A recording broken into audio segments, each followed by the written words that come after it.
सभी को नमस्कार।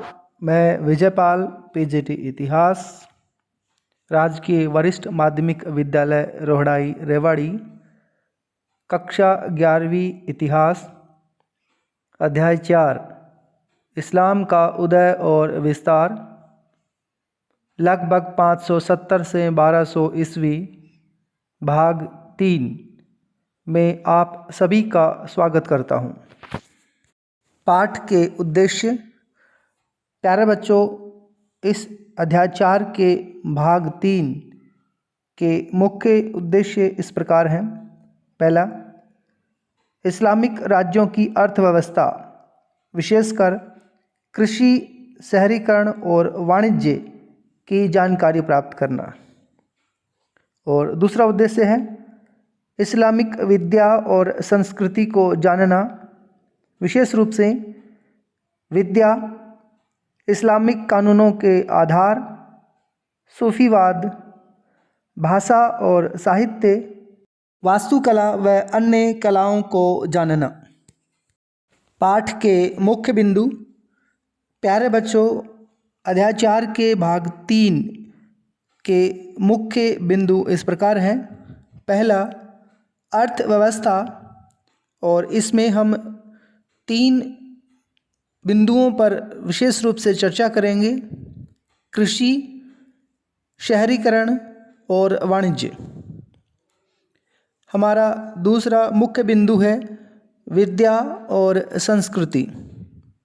इसमें मुख्य रूप से विद्या, इस्लामिक कानूनों के आधार, सूफीवाद, भाषा और साहित्य, वास्तुकला व अन्य कलाओं के बारे में हमें पढ़ना है।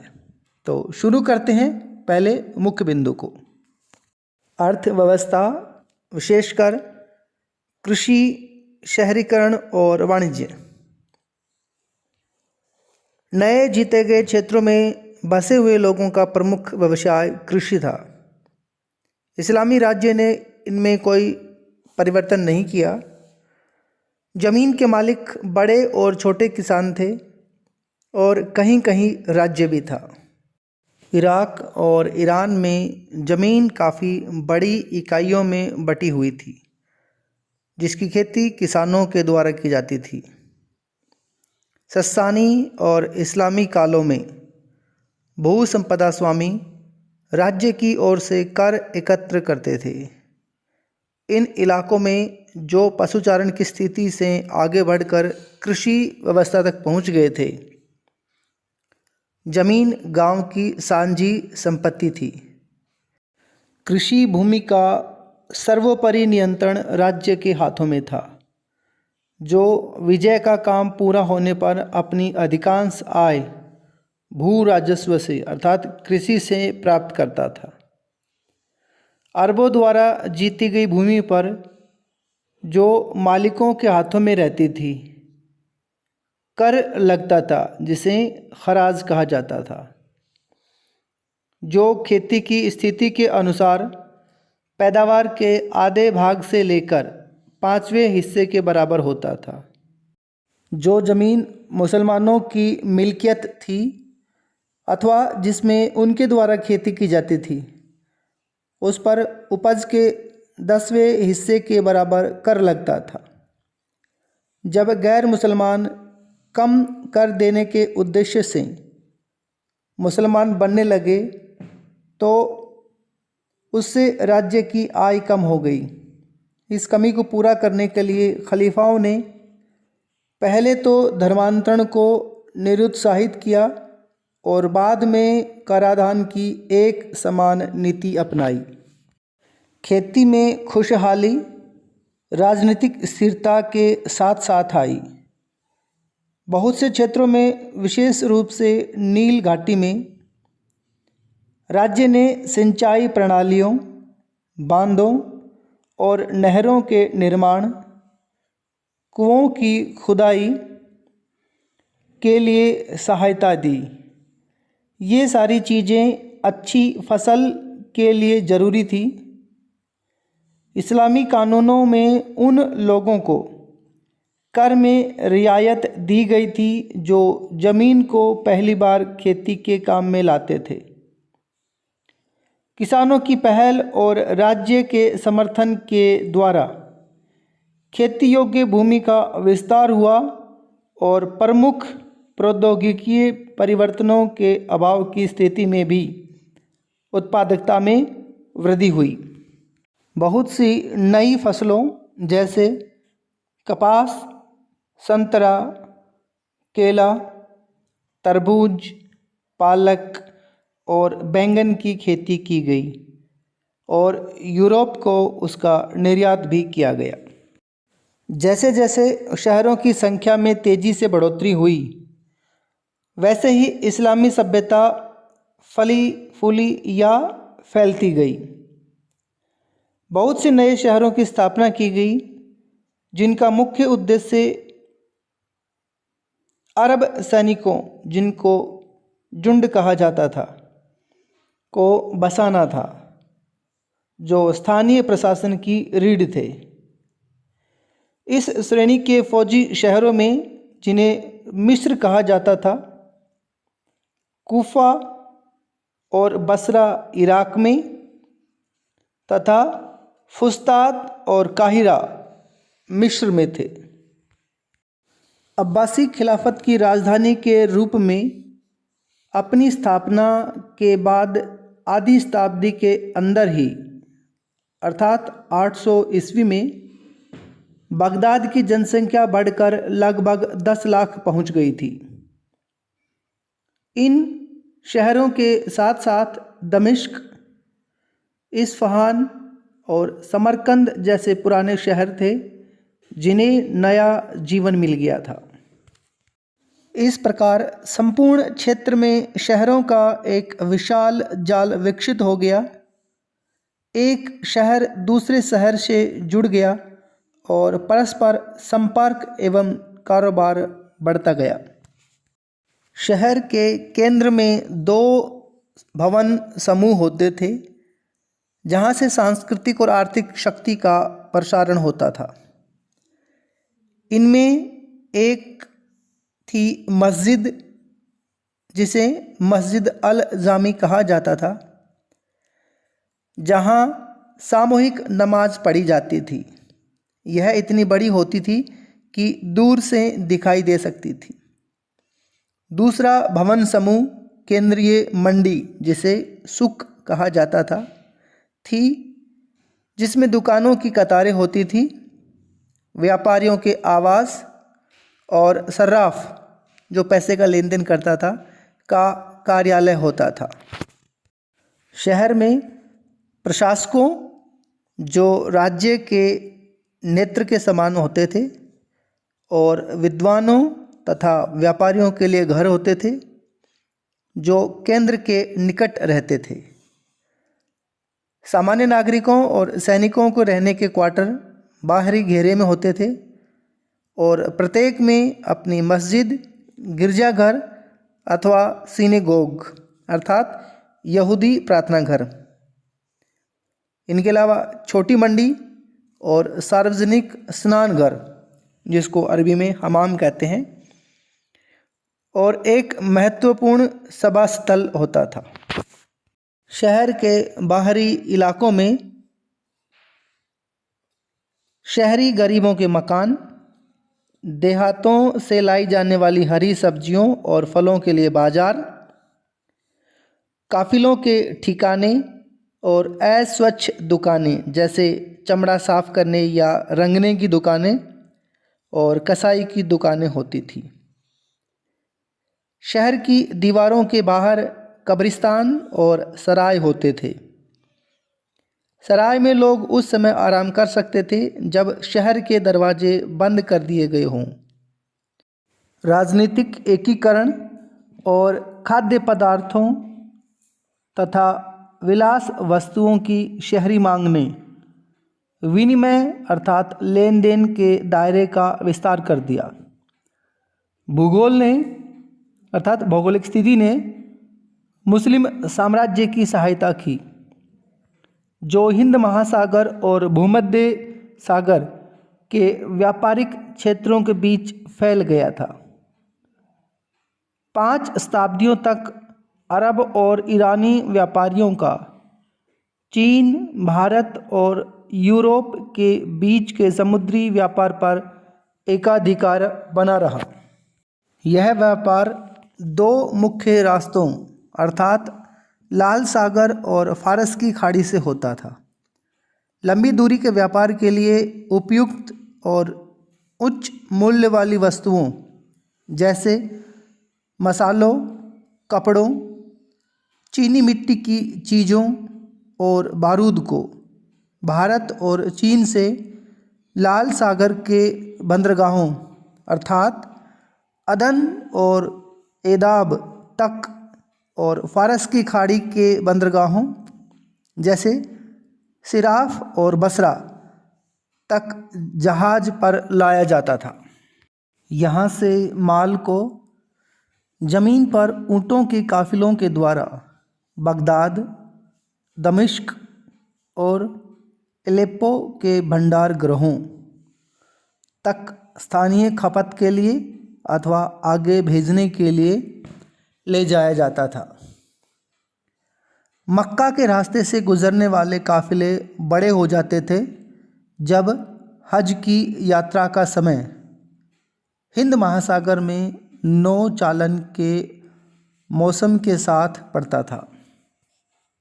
4वीं शताब्दी से व्यापार और शक्ति के केंद्र के रूप में काहिरा के उभर आने के कारण और इटली के व्यापारिक शहरों से पूर्वी माल की बढ़ती हुई मांग के कारण लाल सागर के मार्ग ने अधिक महत्व प्राप्त कर लिया था। पूर्वी किनारे की चर्चा करें तो ईरानी व्यापारी मध्य एशियाई और चीनी वस्तुएं, जिनमें कागज़ भी शामिल था, लाने के लिए बगदाद से बुखारा और समरकंद अर्थात तुरान होते हुए रेशम मार्ग से चीन जाते थे। राजकोषीय प्रणाली अर्थात राज्य की आय और उसका व्यय तथा बाजार के लेन देन ने इस्लामी देशों में धन के महत्व को बढ़ा दिया था।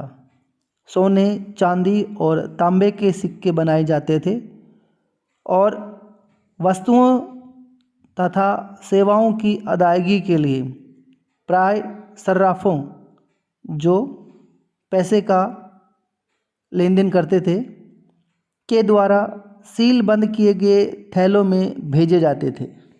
सोना सूडान से और चांदी मध्य एशिया से आती थी। कीमती धातुएं और सिक्के यूरोप से भी आते थे, जो पूर्वी व्यापार की वस्तुओं को खरीदने के लिए यूरोप अदा करता था। मध्यकालीन आर्थिक जीवन में मुस्लिम जगत का सबसे बड़ा योगदान यह था कि उन्होंने अदायगी और व्यापार व्यवस्था के बढ़िया तरीक़ों को विकसित किया।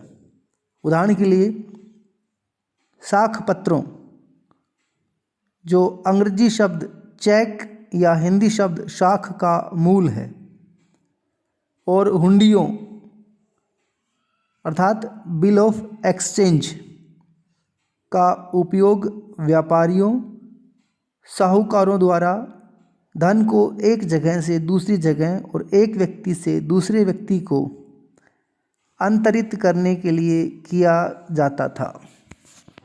वाणिज्यिक पत्रों के व्यापक उपयोग से व्यापारियों को हर स्थान पर नगद मुद्रा अपने साथ ले जाने से मुक्ति मिल गई और इससे उनकी यात्राएं भी ज़्यादा सुरक्षित हो गई। खलीफा भी वेतन अदा करने अथवा कवियों और चारणों को इनाम देने के लिए शक अर्थात साख पत्रों का इस्तेमाल करते थे। विद्या और संस्कृति। प्यारे बच्चों, यह हमारे इस भाग 3 का दूसरा मुख्य बिंदु है, जिसमें हमें इस्लामिक विद्या, इस्लामिक कानून, सूफीवाद, भाषा और साहित्य, कानून, वास्तुकला व अन्य कलाओं के बारे में जानना है। जब अन्य लोगों के साथ संपर्क में आने पर मुसलमानों के धार्मिक और सामाजिक अनुभवों में गहराई आई तो मुस्लिम समुदाय को अपने ऊपर सोच विचार करना पड़ा और ईश्वर अर्थात अल्लाह और संसार से जुड़े मुद्दों से भी जूझना पड़ा। उदाहरण के लिए, एक मुसलमान का आदर्श आचरण सबके सामने और अकेले में कैसा होना चाहिए? सृष्टि रचना का क्या उद्देश्य है? और कोई व्यक्ति यह कैसे जान सकता है कि ईश्वर उसके द्वारा पैदा किए गए जीवों से क्या चाहता है? कोई सृष्टि के रहस्यों को कैसे समझ सकता है? इन प्रश्नों के उत्तर विद्वान मुसलमानों से प्राप्त हुए, जिन्होंने समुदाय की सामाजिक पहचान को मजबूत बनाने के लिए और अपनी बौद्धिक जिज्ञासा को संतुष्ट करने के लिए विभिन्न प्रकार का ज्ञान प्राप्त और संकलित किया था। धार्मिक विद्वानों अर्थात उलेमा के लिए कुरान से प्राप्त ज्ञान और पैगंबर का आदर्श व्यवहार, जिसको सुन्ना कहा जाता था, ईश्वर की इच्छा को जानने का एकमात्र तरीका है और वह इस विश्व में मार्गदर्शन प्रदान करता है। मध्यकाल में उल्मा अपना समय कुरान पर टीका अर्थात तफसीर लिखने और मोहम्मद की प्रामाणिक उक्तियों और कार्यों को लेखबद्ध अर्थात अधीत करने में लगाते थे। कुछ उल्मा ने कर्मकांडों अर्थात इबादत के जरिए ईश्वर के साथ मुसलमानों के संबंध को नियंत्रित करने और सामाजिक कार्यों के जरिए बाकी इंसानों के साथ मुसलमानों के संबंधों को नियंत्रित करने के लिए कानून अथवा शरिया, जिसका शाब्दिक अर्थ होता है सीधा रास्ता, तैयार करने का काम किया। इस्लामी कानून तैयार करने के लिए विधिवेताओं ने तर्क और अनुमान अर्थात कियास का भी इस्तेमाल किया, क्योंकि कुरान और हदीस में हर चीज़ प्रत्यक्ष नहीं थी और शहरीकरण के कारण जीवन जटिल होता गया था। स्रोतों के अर्थ निर्णय और विधि शास्त्र के तरीकों के बारे में मतभेदों के कारण 8वीं और 9वीं शताब्दी में कानून की 4 शाखाएं अर्थात मजहब बन गई थी। ये थी मलीकी, हनफी, सफ़ीही और हनबली, जिनमें से प्रत्येक का नाम एक प्रमुख विधिवेता अर्थात फ़कीह के नाम पर रखा गया था और इसमें से अंतिम शाखा सर्वाधिक रूढ़िवादी थी। शरिया ने सुन्नी समाज के भीतर सभी संभव कानूनी मुद्दों के बारे में मार्गदर्शन प्रदान किया था। हालांकि यह वाणिज्यिक अथवा दांडिक अर्थात दंड से संबंधित और संवैधानिक मुद्दों की अपेक्षा व्यक्तिगत स्थिति, जिसमें विवाह, तलाक और विरासत के मुद्दे शामिल होते थे, के प्रश्नों के बारे में अधिक सुस्पष्ट था। मध्यकालीन इस्लाम के धार्मिक विचारों वाले लोगों का एक समूह बन गया था, जिन्हें सूफ़ी कहा जाता है। ये लोग तपश्चर्या और रहस्यवाद के जरिए खुदा का अधिक गहरा और अधिक व्यक्तिक ज्ञान प्राप्त करना चाहते थे। समाज जितना अधिक भौतिक पदार्थों और सुखों की ओर लालायित होता था, सूफी लोग संसार का त्याग उतना ही अधिक करना चाहते थे और केवल खुदा पर भरोसा करना चाहते थे।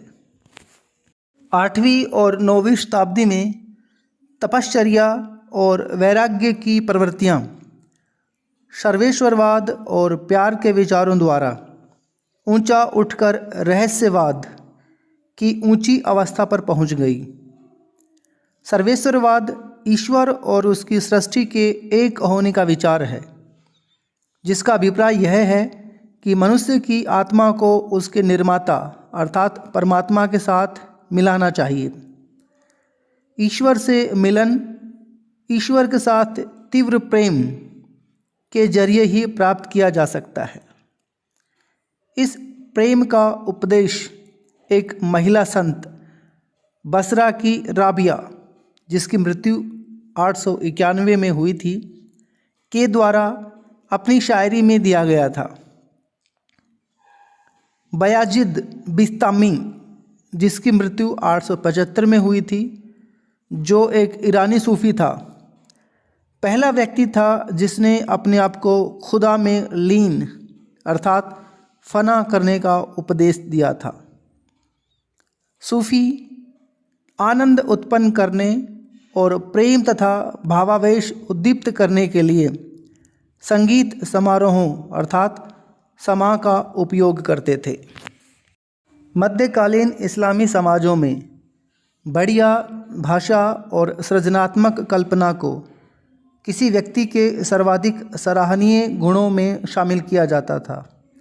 ये गुण किसी भी व्यक्ति की विचार अभिव्यक्ति को अदब के स्तर तक ऊंचा उठा देते थे। अदब, जिसका अर्थ है साहित्यिक और सांस्कृतिक परिष्कार। अदब रूपी अभिव्यक्तियों में पद्य अथवा नज्म और गद्य अथवा बिखरे हुए शब्द शामिल थे और यह अपेक्षा की जाती थी कि उन्हें कंठस्थ कर लिया जाएगा और अवसर आने पर उनका उपयोग किया जाएगा।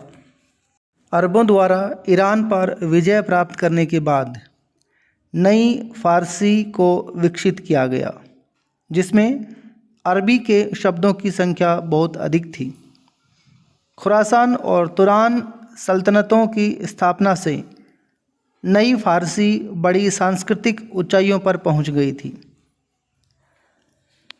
समानी राज दरबार के कवि रुदकी, जिसकी मृत्यु 940 में हुई थी, को नई फ़ारसी कविता का जनक माना जाता था। इस कविता में छोटे गीत काव्य अर्थात गज़ल और चतुष्पदी अर्थात रुबाई जैसे नए रूप शामिल थे।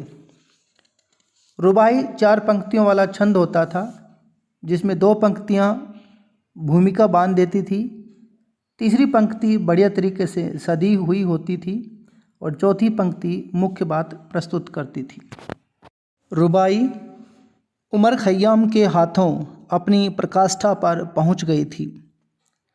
उमर खय्याम 11वीं-12वीं सदी के एक खगोल वैज्ञानिक और गणितज्ञ भी थे, जो विभिन्न समयों पर बुखारा, समरकंद और इस्फहान में रहे थे। 11वीं सदी के प्रारंभ में गजनी फ़ारसी साहित्यिक जीवन का केंद्र बन गया था। गजनी के महमूद ने अपने चारों ओर कवियों का एक समूह एकत्र कर लिया था, जिन्होंने काव्य संग्रहों अर्थात दीवानों और महाकाव्यों अर्थात मथनवियों की रचना की। इनमें सबसे अधिक प्रसिद्ध फिरदौसी, जिनकी मृत्यु 1020 में हुई थी, थे, जिन्होंने शाहनामा अर्थात राजाओं का जीवन चरित्र को पूरा करने में 30 वर्ष लग गए थे। इस पुस्तक में 50,000 पद हैं और यह इस्लामी साहित्य की एक श्रेष्ठ कृति मानी जाती है।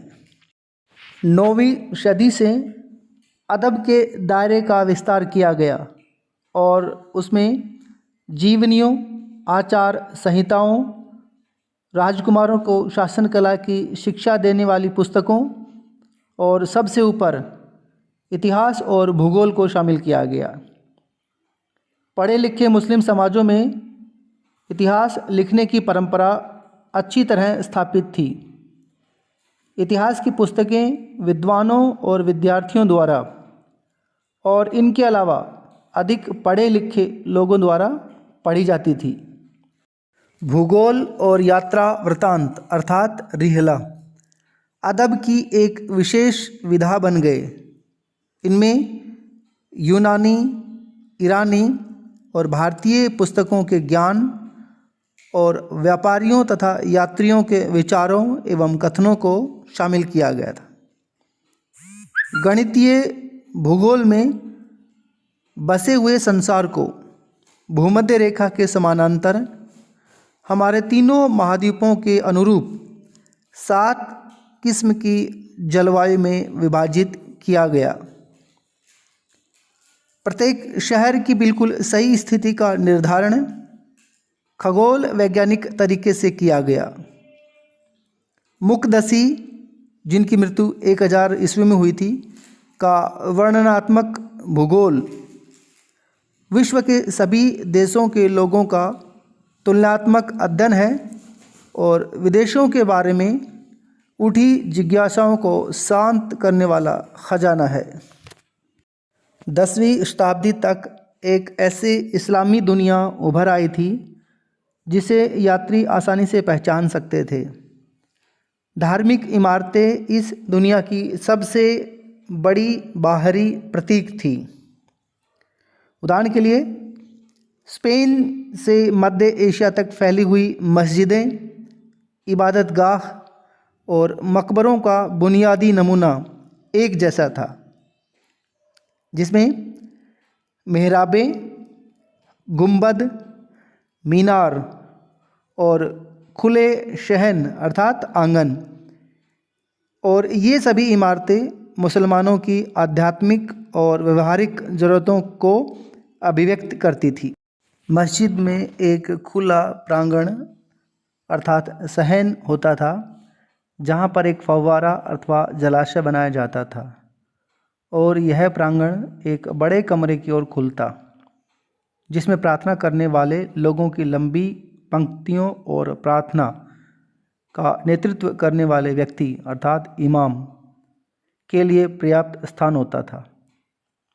बड़े कमरे की 2 विशेषताएं थीं जो आज तक महत्वपूर्ण है। पहली, दीवार में एक मेहराब अर्थात आला जो मक्का अर्थात किबला की दिशा का संकेत देती है, और एक मंच अर्थात मिंबर जहाँ से शुक्रवार को दोपहर की नमाज के समय प्रवचन दिए जाते हैं। इमारत में जुड़ी एक मीनार होती है जिसका उपयोग नियत समयों पर प्रार्थना हेतु लोगों को बुलाने के लिए किया जाता है। मीनार नए धर्म के अस्तित्व का प्रतीक है। शहरों और गांवों में लोग समय का अंदाज़ा 5 दैनिक प्रार्थनाओं और साप्ताहिक प्रवचनों की सहायता से लगाते थे। इस्लामी धार्मिक कला में प्राणियों के चित्रण की मनाही से कला के 2 रूपों को बढ़ावा मिला। पहला, खुशनवीशी अथवा सुंदर लिखने की कला, और दूसरा अरबेस्क अर्थात ज्यामितीय और वनस्पतीय डिजाइन। इमारतों को सजाने के लिए आमतौर पर धार्मिक उद्धरणों अर्थात वचनों का छोटे और बड़े शिलालेखों में उपयोग किया जाता था। कुरान की 8वीं और 9वीं शताब्दियों की पांडुलिपियों में खुशनवीशी की कला को सर्वोत्तम रूप में सुरक्षित रखा गया है। निष्कर्षतः हम कह सकते हैं कि जिन इस्लामी क्षेत्रों का हमने अध्ययन किया है, उनके इतिहास में मानव सभ्यता के 3 पहलू महत्वपूर्ण रहे हैं, और ये 3 पहलू हैं धर्म, समुदाय एवं राजनीति। इन्हें हम 3 गोले मान सकते हैं। 7वीं शताब्दी में ये तीनों गोले एक दूसरे पर इस तरह बैठे हुए थे कि वह सब एक ही गोला लगते थे। अगली 5 शताब्दियों में ये गोले अलग अलग हो गए। 1200 ईस्वी तक आते आते इस्लाम का प्रभाव राज्य वह सरकार पर न्यूनतम हो गया। इस काल में राजनीति से कई ऐसी चीज़ें जुड़ गई जिनकी कोई धार्मिक वैधता नहीं थी, जैसे राजतंत्र की संस्था या गृह युद्ध आदि। लेकिन अभी भी धर्म व समुदाय के गोले एक ही थे। निजी मामलों और रीतियों में शरिया अर्थात शरीयत से मुस्लिम समुदाय प्रभावित था और यह बात उनकी एकता का महत्वपूर्ण कारण भी था। इस्लाम के धार्मिक कुलीन शासन नहीं चला रहे थे, यानी कि राजनीति का गोला अलग था, लेकिन वे धार्मिक पहचान को परिभाषित कर रहे थे। धर्म और समुदाय के गोलों का अलग होना मुस्लिम समाज के क्रमिक सांसारीकरण अर्थात सेकुलराइजेशन के जरिए ही संभव था।